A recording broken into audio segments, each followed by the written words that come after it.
Hello guys, আমি একটা ফের নতুন একটা ভিডিও নিয়ে চলে এসেছি। এটা দেখতে পাচ্ছ একটা অ্যাকোরিয়াম ইয়ার পাম্প। তো আমি দেখিয়ে দিচ্ছি ভালো করে। এটা হচ্ছে একটা হচ্ছে অ্যাকোরিয়াম ইয়ার পাম্প। এটা হচ্ছে সোবো কোম্পানির ইয়ার পাম্প। অ্যাকোরিয়ামের যেটা অক্সিজেন এটা কাজ করে, এয়ার ফিল্টার লাগানো থাকে, বা তোমার হচ্ছে অক্সিজেনে বুলবুল যেটা হয় সেটাতে লাগানো থাকে। এটা মেন ব্যাপারটা হচ্ছে এইটা চলতে চলতে নতুন কিনে নিয়ে আসছো অতটা আওয়াজ হয় না, চলার পর দেখবে যে এটা খুব একটা ভাইব্রেট বা এটা গু করে একটা আওয়াজ হয়। নতুন নিয়ে আসলেও আওয়াজ হয়, অতটা হয় না, চলার পর থেকে না এটা আওয়াজ মতন হয়, বুঝেছো গাইস?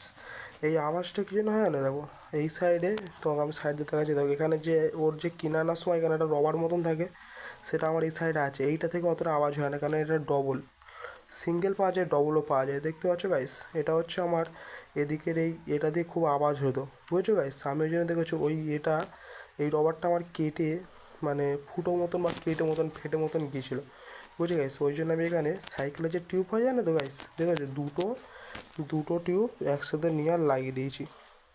দেখো গাইস, একটা ছোটো মতন আছে, একটা বড় মতন আছে, দুটো টিউব আছে, দেখেছো গাইস? তারপরে এটা আমার আওয়াজ হয় না।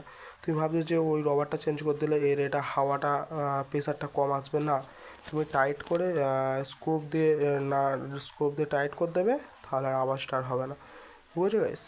বা অনেকজন দেখেছি যে নিচেতে এরমভাবে কাপড় দিয়ে রেখে দেয় আওয়াজ হয় বলে, ওসব কোনো ব্যাপার নেই, এইগুলো চেঞ্জ করা যায়। এইগুলো চেঞ্জ করে দিলে আওয়াজটা আর হবে না, বুঝেছো গাইস? যদি ভিডিওটা ভালো লাগে তাহলে প্লিজ লাইক শেয়ার কমেন্ট করো, আর চ্যানেলটাকে যদি কেউ নতুন হয়ে থাকো তাহলে প্লিজ সাবস্ক্রাইব করো।